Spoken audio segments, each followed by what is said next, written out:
So, one of the reasons conservatives always lose is because of people like Tomi Lahren, right? Because she came out today on Twitter earlier and condemned the Alabama bill or abortion ban, right?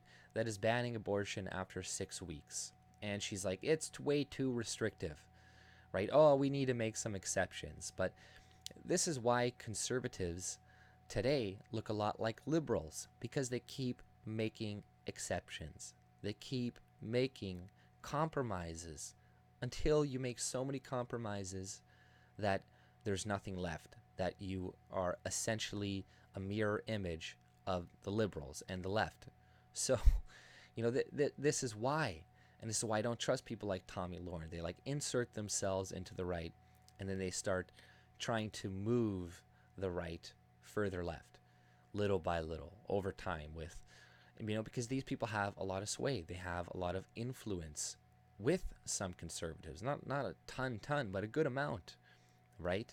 And these people can start to shift these people's perspectives little by little, where they're going to say everything else that they like, and they're like, oh, this person's is like me.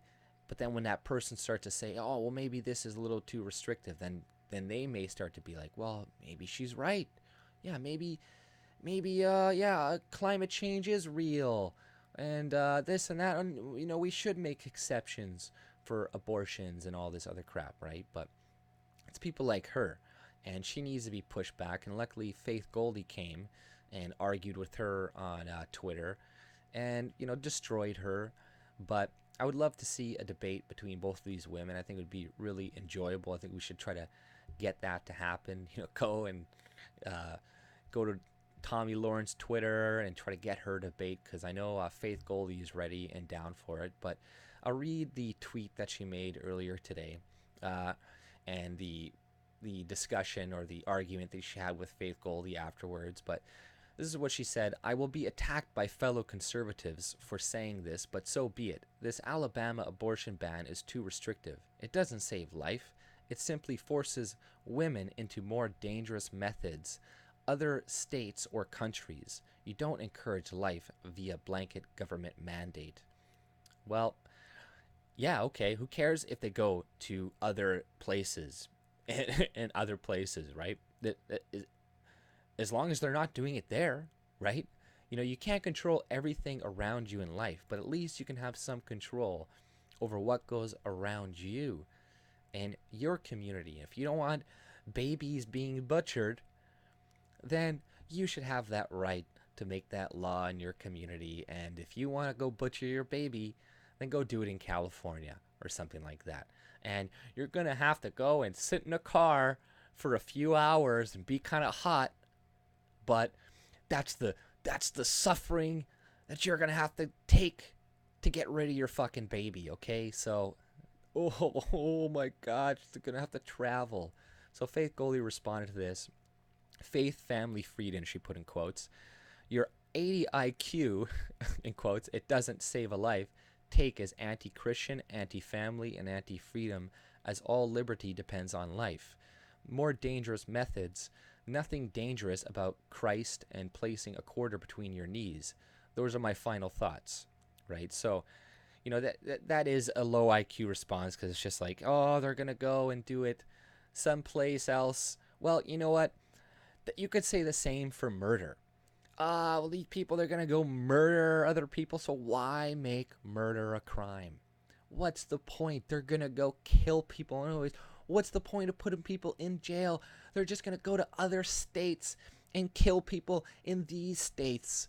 If you make murder illegal, this is the low IQ arguments coming from Tomi Lahren, right? And good on Faith Goldie for calling this out, and she responds to Faith Goldie, because she obviously probably got under her skin with the low IQ comment. If you think banning abortion with no exception for rape or incest will stop women from terminating pregnancy, you're not being honest with yourself. P.S. You're not God, so don't you dare evaluate my Christian faith based on your moral superiority complex. So, I'm all for them not making exceptions for rape or incest. Because once you do that, you're going to get a lot of rape and incest cases popping up out of nowhere. And you're going, what happened? There's a massive spike in rape and incest cases in Alabama. That's what's going to happen, because they're going to be coached by leftists to say, hey, say you're raped, and they can't really call you on it. They can't really, prove you wrong, right? So just say you're raped. Say something like that happened to you, and you can get an abortion through us, and we're going to get some money for it. Everybody's happy. You get your baby removed from your gut because you were too stupid to get an abortion after you didn't realize you were pregnant after 5 weeks without getting a period, right? It's 6 weeks, people. They're making it sound like in the media that it's a blanket abortion ban. Even after a week, you can't get an abortion. It's 6 weeks. That's like, you don't hear, that's like the first heartbeat, right? So that they're cutting you some slack there. They're giving you at least 2 weeks. Hey, if you're sexually active, if you're not using protection, and you haven't had your period in 4 weeks, and it's 5 weeks now, then you're probably pregnant, and you should go get that abortion right now before it develops into some human with a heartbeat, right? So these people, they're making compromises, decent compromises for you, but it's not good enough. You gotta allow the rape and the incest. But like I said, they're just gonna lie about that. And the amount of rape and incest is so small, it makes no sense to make a law and make exceptions for that, right? And they're also going to make exceptions for people that like have like a woman, maybe she's 3 months pregnant, but the baby's going to kill her. They're obviously not going to let her die. Like, they make exceptions for, common sense things like that. But she responded to that with, hard cases amount to less than 0.6% of all abortions in America. 92% are elective. So I'd rather save lives than squabble over whether or not a child should pay for the sins of their father with their life. And it's not about morals, it's an intellectual superiority complex. So I'm not really sure what she really meant with the last thing, but she's right. 0.6% of all abortions are those cases, right? And it is unfortunate that some people may have to carry to term a baby like that, but like she said, why punish the kids for the sins of the father, right?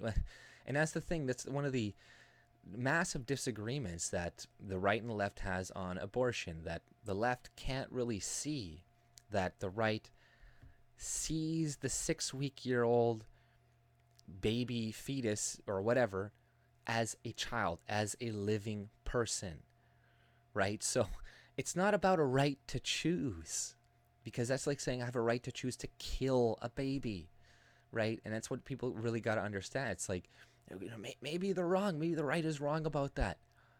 But this is why they're against it, because they think you're killing babies. Like, how is this hard for people to fucking understand? Oh no, you're just against a woman's right to choose. And this bill that passed, the media is just doing race baiting shit too. They're like, oh, you know what? 25 white men signed this bill today. 25 white men are deciding, how your shit. Yeah, but you know what? That those people, they're all voted by a diverse group of fucking people, including women. So those women endorse those men too. And women vote more than men oftentimes. So they're the ones who voted, and they're blaming us. It's like, geez, but they're openly racist towards white people, right? They're openly racist and hateful. Just look at, there's tons of articles, like I said, 25.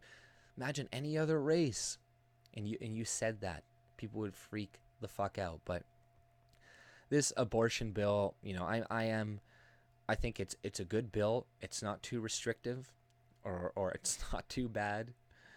And like I was saying earlier, Tomi Lahren and people like this, you can't make compromises with the left, because they will always find ways to expand that and to make it, to take your rights away entirely over time. You got to say, no, This is as far as we're going. No more past this line. I don't care how much you bitch. I don't care how much you moan, how much you say this or that. We're not budging. Because once you do, then it's just a matter of time before your party, before your politicians on the right sound and look almost identical to the Liberals. Pretty much what's going on right now in Canada here. You know, they sound almost identical. Andrew Scheer doesn't even want to touch the abortion issue. They don't even want to talk about it, right? Same with Maxime Bernier. I haven't seen him speak about it either. But people need to come out and say what they actually think about the issue, right? It is a divisive issue, and there is a lot of misinformation going on around that issue, but and whatnot. But it's really, if people could just understand each other's perspectives, then I think a lot of headway could be made on this discussion. If the left could truthfully, or people on the left could truly understand the perception of people on the right that you're killing a baby, and you know, we already understand the perception of the left, like, you know, they just think it's a clump of cells, right? But you know, I guess it's mainly them that they need to understand our perspective mainly of it too, right? Because and less so, I guess, us with them. But it's not as simple as just a woman's right to choose. It's more complex than that, and they try to simplify it like that. And you're like, you're anti-choice. Oh, you're not pro-life. You're anti-choice. And oh, once these babies come out of the womb, this is their they say this too. Oh, you don't care about them because you don't believe in welfare and socialism to take care of these babies after they're born. So this means that you actually hate life. You just want to force women to have babies, like the Handmaid's Tale in that thing, which is actually supposed to be like a representation of like Islam. But oh, whatever the left can use to convince the masses and the plebs that they're living in that society right now. You know, they've effectively convinced minorities that they're living under Jim Crow, and women that they're living in the Handmaid's Tale and stuff. And it's just, you know, these people are the most privileged people on the planet. You know, they say something, people's jobs are lost.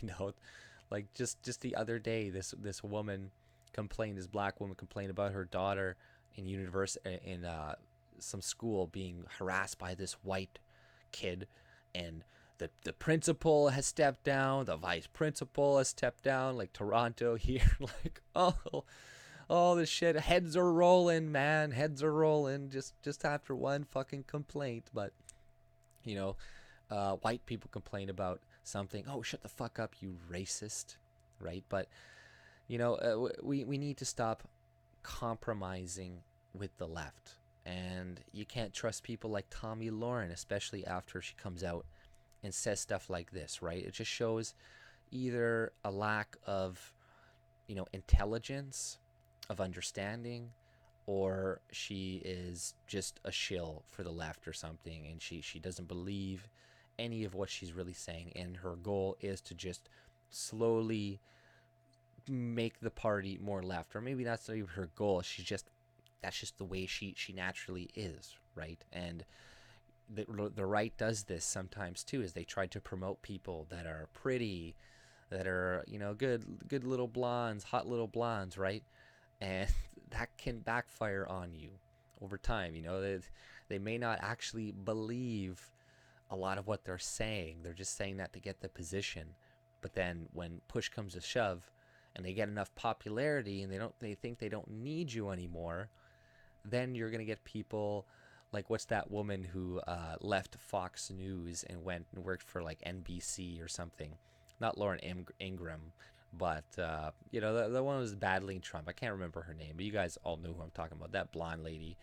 But you know, that's that's why you got to be careful about certain people you do promote, right? And just because they have the right skin color or the right gender that you need to try to, you know, people you need to try to sway, it doesn't mean you just promote these people, because yeah, it could completely backfire. And people like Tomi Lahren has a lot of reach, and it's detrimental to have people like her come out and start to shift conservative opinion further to the left. But that's all I pretty much had to say. If you like my content, subscribe and have a good day. See ya.